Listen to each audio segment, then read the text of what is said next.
সাবেক দক্ষিণ জেলা বিএনপির সাধারণ সম্পাদক এম এ রহিম সাহেব আমার প্রধান এজেন্ট ছিল। সেই রহিম সাহেবকে পর্যন্ত এই খুনি হাসিনা রাখতে দেয় নাই, অথচ উনি একজন পঙ্গু লোক ছিল, ওনাকেও জেলখানায় বন্দী করে রেখেছিল। আজকে শেখ হাসিনা কোথায়? আজকে শেখ হাসিনা বাংলাদেশের মুখ দেখতে পারে না। শেখ হাসিনা পালায় গেছে এবং শেখ হাসিনার অনেক দোষর পালাইছে।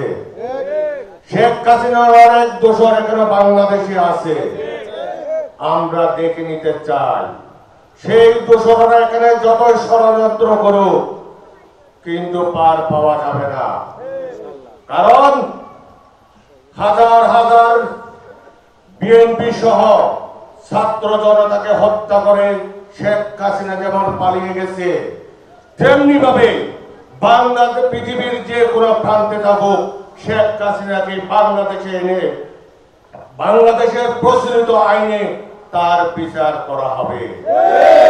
কারণ শেখ হাসিনা শুধু আমাদের এই 24 সালের হত্যা করে নাই, সেই শাপলা চত্বরে হত্যা করেছিল আলেমদেরকে, হাজার হাজার আলেমদেরকে হত্যা করেছিল, এবং পিলখানা আমাদের গর্ব সেনাবাহিনীর সদস্যদেরকে হত্যা করেছিল। কাকে খুশি করার জন্য? একমাত্র এই আওয়ামী লীগ যাদেরকে প্রভু মানে। গত কয়েকদিন ধরে, আজকে জুলাইয়ের পর থেকে 5 তারিখের পর থেকে একের পর এক ষড়যন্ত্র শুরু করেছে। এই ষড়যন্ত্র মোকাবেলা করার জন্য বাংলাদেশের 18 কোটি মানুষ প্রস্তুত থাকে। গত কিছুদিন আগে আপনারা দেখেছেন একজন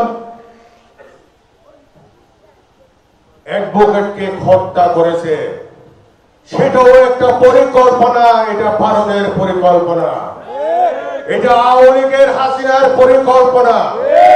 তারা চেয়েছিল এই অ্যাডভোকেটকে হত্যা করে বাংলাদেশে সাম্প্রদায়িক দাঙ্গা সৃষ্টি করার জন্য, কিন্তু বারবার তারা ওষুধ খাচ্ছে, বারবার তারা ব্যর্থ হচ্ছে। ইনশাআল্লাহ বাংলাদেশের জনগণ সজাগ আছে, কারো প্রশ্ন নাই, বাংলাদেশের জনগণ আর তাকায় না।